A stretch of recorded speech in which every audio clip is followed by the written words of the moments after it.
Syederalun dugaan kasus asusila kepala desa atau kades terhadap mahasiswi yang sedang kuliah kerja nyata atau KKN sedang ramai menjadi perbincangan di media sosial. Desas-desus kades memperkosa seorang mahasiswi KKN tersebut terjadi di Desa Kediren, Kecamatan Lambean, Kabupaten Magetan, Provinsi Jawa Timur. Puluhan warga pada Kamis 2 Februari 2023 mendatangi kantor camat setempat untuk melaporkan dugaan kasus asusila tersebut. Warga mengaku mulai dibawa resah dengan kencangnya isu yang merebak di media sosial perihal dugaan kades Kediren memperkosa seorang mahasiswi KKN di desa mereka. Salah seorang warga menyampaikan mosi tidak percaya atas kepemimpinan kades buntut dugaan kasus asusila yang terjadi.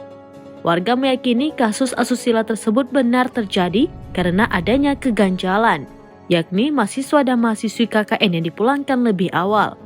Lebih lanjut, adanya kabar kesepakatan damai antara pihak kades dan pihak kampus. Hal ini semakin memperkuat kecurigaan warga. Diketahui, DHS selaku kades melakukan kesepakatan damai dengan pihak kampus secara tertutup. Namun kesepakatan tersebut tersebar di sosial media. Syamsi Hidayat selaku camat Lambean mengatakan ia hanya bisa memfasilitasi tuntutan warga kepada atasannya.